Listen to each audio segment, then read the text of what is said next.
Thank you for watching Wines du Jour. We're here at the Tivoli Village in the northwest part of Las Vegas area at one of my favorite Mexican restaurants, Cantina Laredo. This is really nice. We have been here before, but we're anxious to come back because tonight we have 3 wines that I think you're going to love. 2 of them, since this is a Mexican restaurant, are Mexican wines, come to us from the Guadalupe Valley in Baja, California. And the third one comes to us all the way from South America in Argentina. So we've got 3 great wines, good food, and I hope you enjoy the show. We've got some people that we're going to talk with and some information we want to share with you along with pairing food and wine here on Wines du Jour.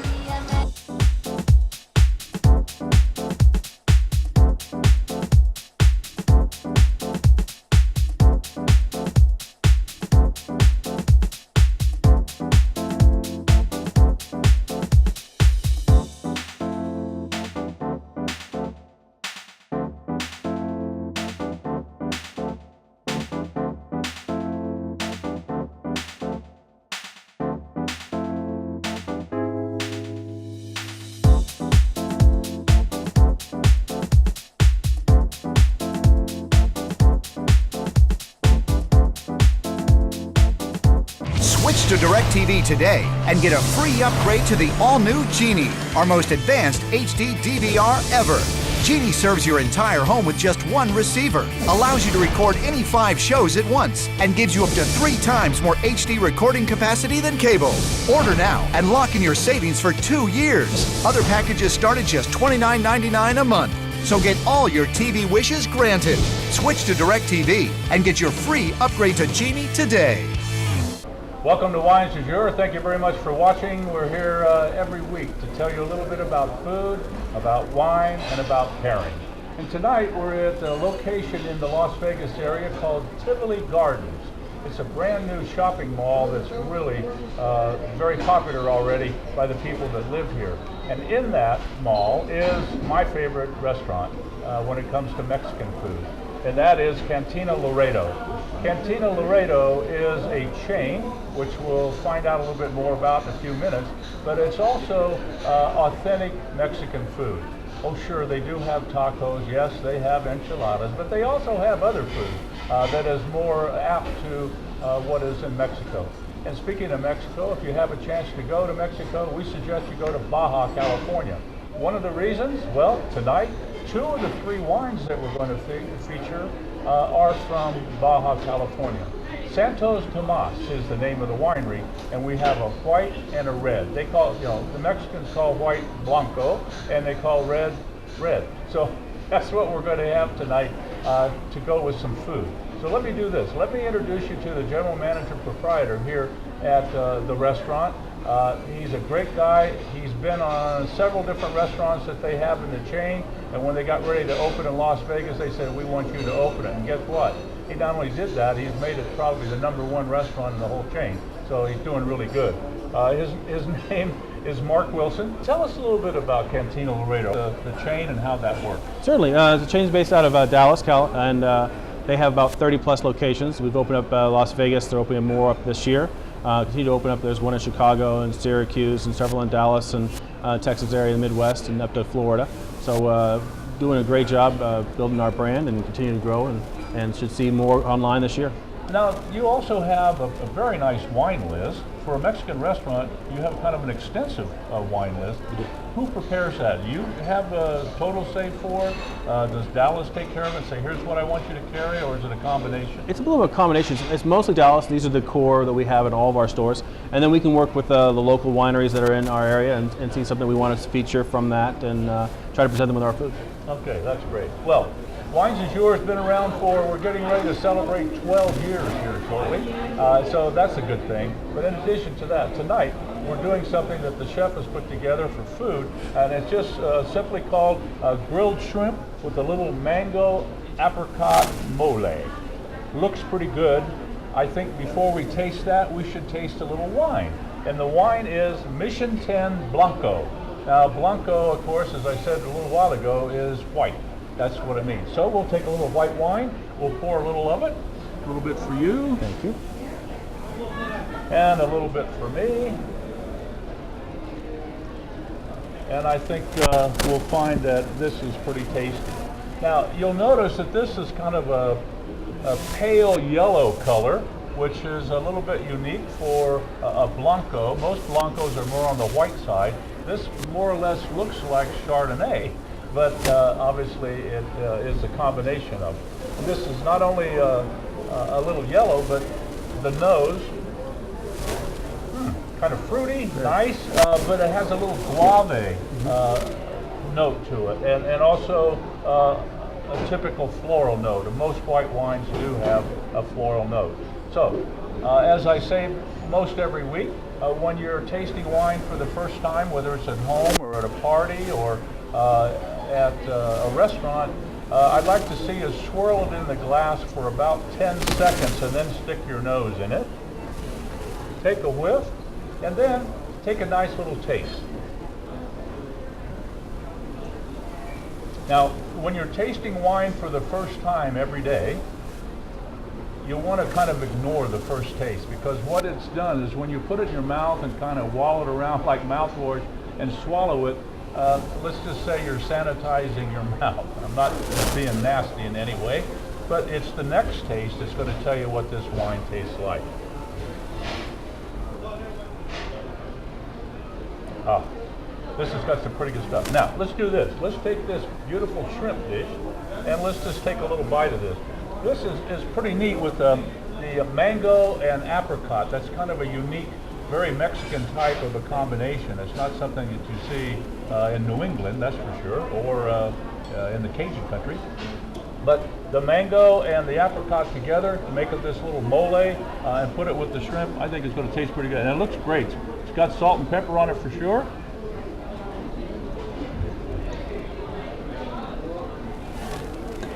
Get some of that mole sauce.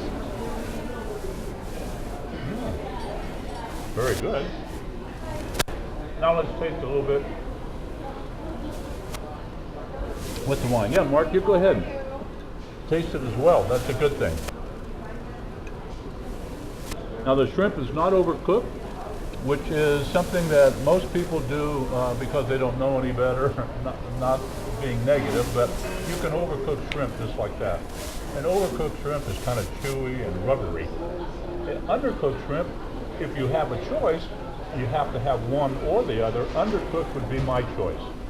Now you think, uh-oh, that's not cooked all the way through. That's dangerous. Well, that's not true. Shrimp you don't have to worry about. You don't want to eat it raw necessarily, but when it's partially cooked or 3/4 cooked, it's not going to be bad at all. Plus, when you take it off the skillet or out of the stove or out of the oven or out of the grill and let it sit for about the next 3 or 4 minutes, it's going to continue to cook a little bit more as well. Okay, we've got to go to a break. When we come back, we're going to talk a little bit more about wine number 2 and then wine food number 2 as well. But we're here at Cantina Laredo, Mexican restaurant in the Tivoli Garden in Las Vegas, Nevada. And we'll be back right after these messages. Switch to DirecTV today and get a free upgrade to the all-new Genie, our most advanced HD DVR ever. Genie serves your entire home with just one receiver, allows you to record any 5 shows at once, and gives you up to 3 times more HD recording capacity than cable. Order now and lock in your savings for 2 years. Other packages start at just $29.99 a month. So get all your TV wishes granted. Switch to DirecTV and get your free upgrade to Genie today.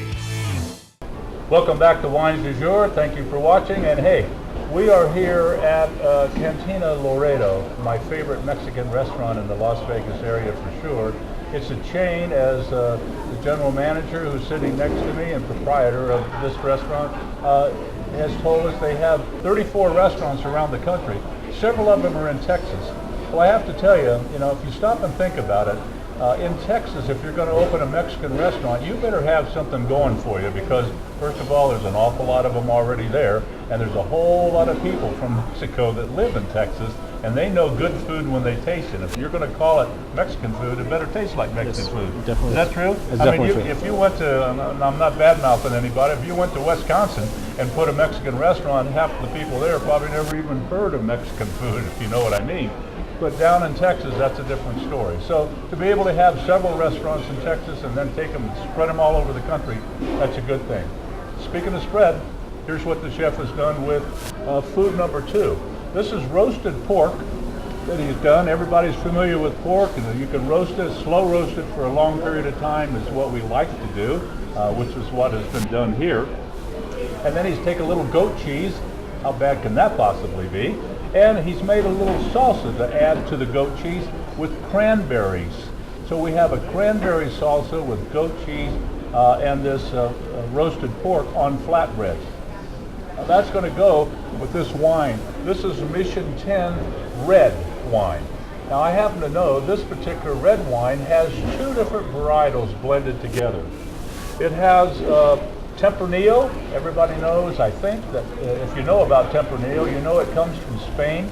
It's a Spanish favorite red wine, Tempranillo. And then we have Carnigan.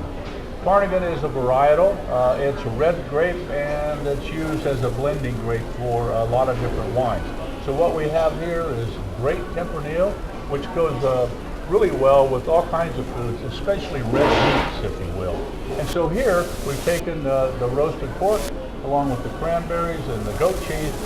You know, we should taste some Definitely of this. should try that. Let me pour a little wine for us first.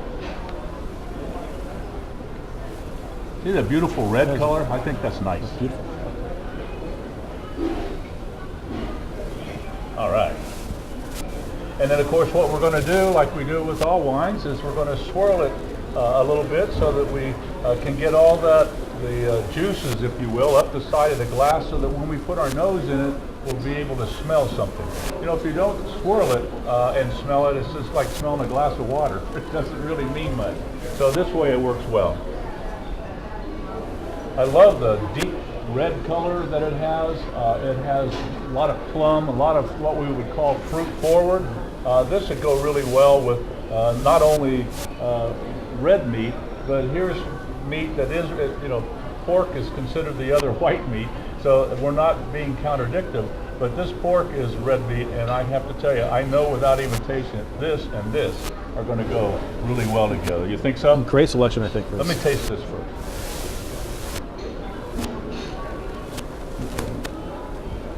Now this wine is easy to drink.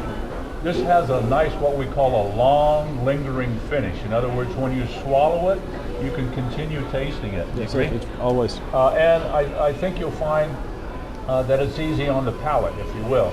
You don't have your throat heat up when you swallow it. It's nice and easy. The plum and the red fruit, or we call it black fruit, forward is nice. On the mid palate, it's simply tasty. So I know that this is not a high alcohol content, which if you listen to or watched us here on Wines du Jour, you know that I'm not real big on high alcoholic wines. This one happens to have 13.3, which is actually on the low side for a red wine with alcohol. And the only reason is the more alcohol in the wine, the less it pairs with food. I mean, it's not that the alcohol is going to make you dizzy or walk funny. That's not at all what we're talking about. We're talking about how it pairs with food, because I always say wine is food. A meal is a meal, but with a glass of wine, it's a celebration. From casual gatherings to formal affairs, wine celebrates any event. So I suggest that you get yourself a glass or two of wine with your dinner meal every day, like the medical profession all around the world suggests. And we're going to taste a little bit of this flatbread with the cranberry salsa and the pork.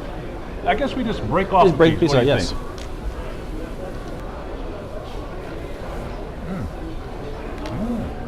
That flatbread's pretty nice.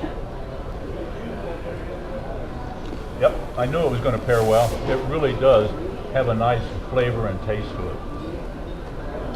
Now, flatbread is exactly that. It's flat. They don't have yeast in it. It doesn't rise like a regular loaf of bread would be.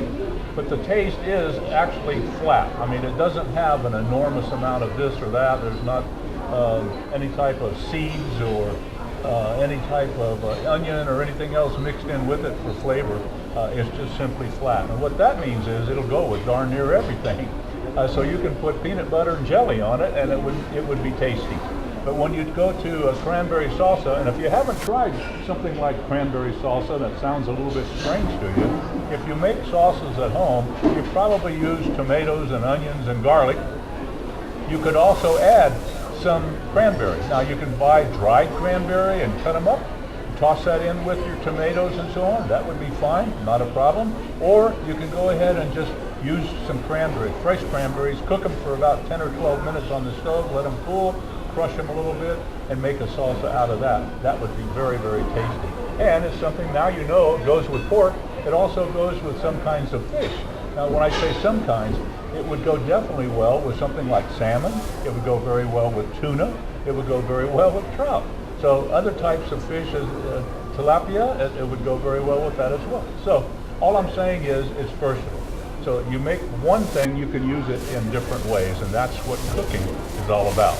So I want to thank you very much for watching us here on Wines du Jour. We've got to go to another break.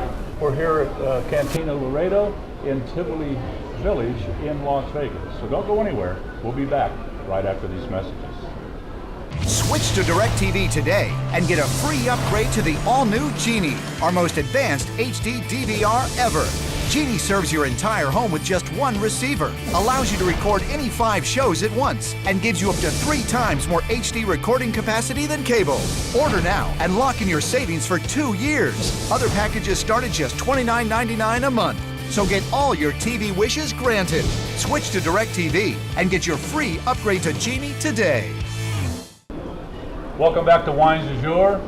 Tivoli Village is where we're sitting in a restaurant there, one of my favorite Mexican restaurants, as I've said several times already this evening, but I'm serious, folks. I wanted to ask you, if I could, Mark, what are some of the special things that you like to do here? Since you're running the show and you've got it going good, so tell us your secret. Well, secret is trying to have something for our guests to come back for on a regular basis. We have Monday nights where we do $5 margaritas. Tuesday nights we do $2 Tecates. Wednesday night's the half-price wine night. So it's really? Oh yes, okay. Half-price wines on Wednesdays. Thursdays is our ladies' night. We have a great happy hour 4 to 7 and 9 to close. So a good reason to come in and enjoy yourself, feel a home atmosphere where you're with friends and family and enjoy ourselves. Okay, and you're open 7 days a week? 7 days a week, yes. Lunch and dinner? Lunch and dinner. Wow, 7 days a week? 7 days a week. Well, that's great. So if you don't live in Las Vegas, you come here, tell them you want to go to Tivoli Village. That's an easy name to remember. Tivoli Village, and when you get to Tivoli Village, search out the restaurant because it is a killer place. And the chef in the kitchen knows what he's doing. So anything you want to order off the menu, or you could probably call Mark over, introduce yourself and say, you know, one of my specialties that I found in Mexico is this. Is there any chance you could make something like that? Well, if they've got the ingredients here, I can tell you the chef would be most happy to do it. You know, chefs like myself love to fix specialty things because they know that it's going to work out really, really well. Huh? Happy to do it. On the other hand, the wine selection, geez, maybe you want to come here on Wednesday if you can do that, because the wine selection is excellent and 50% off is a heck of a nice deal. That'll pay for your dessert, if you know what I'm saying. So that's a good thing. Okay, let's get down to the third wine, which is now not from Mexico in the Guadalupe area, but this is actually from South America. It is actually from the country called Argentina. And in Argentina, the biggest region for wines is in what they call the Mendoza area. And that's where this winery is located. Now this winery is called Bueno Campana. That's what it says on the label. But let's transfer it into to English, if you will. So bueno, we know, is good. Campana is a friend, companion, good companion, or good friend. Makes sense? Makes sense to me. So let's try it. Definitely. Now, I can smell this already and tell you that the varietal that's in this glass is Malbec. And I'll also tell you that Malbec is the most popular red wine in South America, specifically in Argentina. It's their country's favorite. You know, like in France, they love Cabernet Sauvignon. I mentioned earlier, Spain loves Tempranillo. Well, Malbec is popular in Argentina. So let's give it a swirl for about 10 seconds, and then, now you can smell the tannin in this. Mm-hmm. I know when I taste this, because I know Malbec pretty well, it's going to have that tannin in the back of your throat. I don't mean it heats up your throat or burns it, and I don't mean it in any negative way, but what it does is tell you you've got something with a little bit of power in your mouth. You agree with that? I definitely agree with that. So let's taste this and see what happens.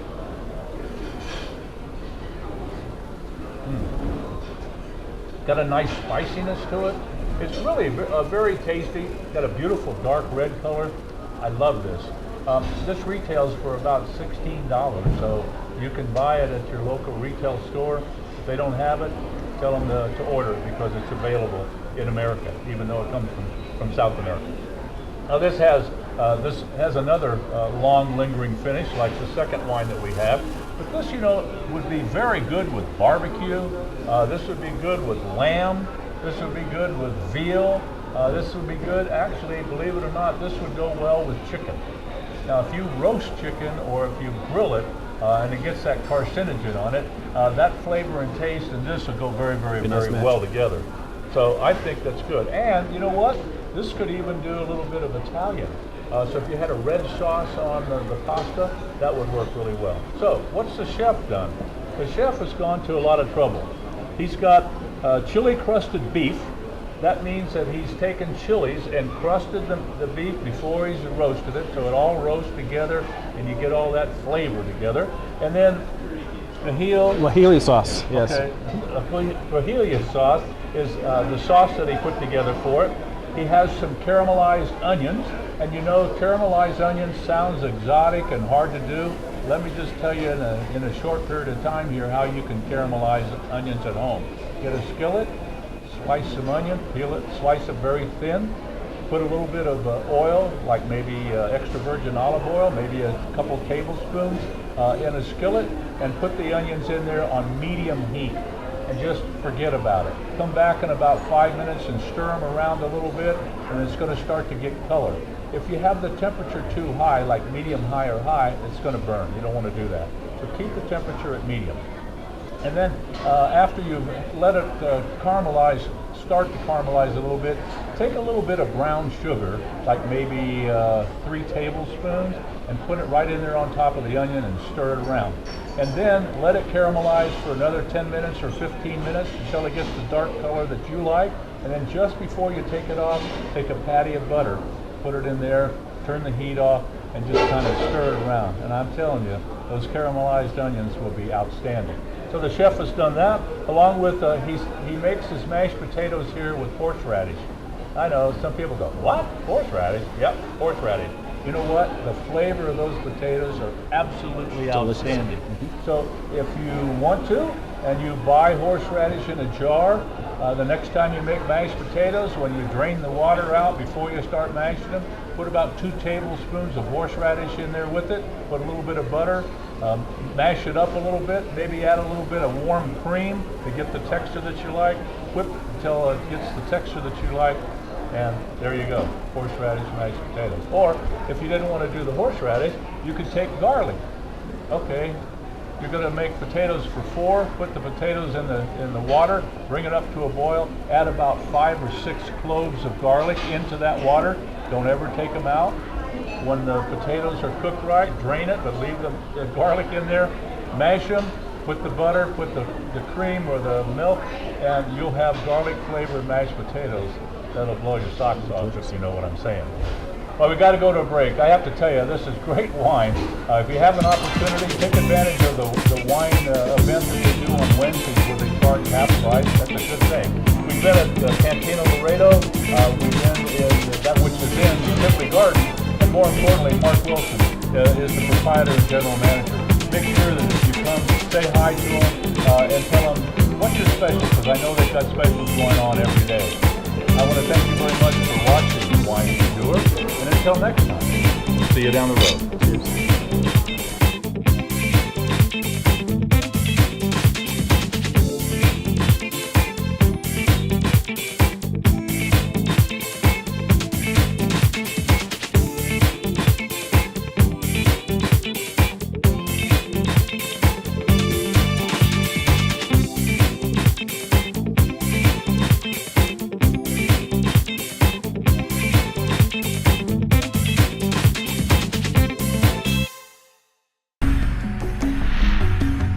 VAsianTV, the community channel for Asian Americans in Las Vegas.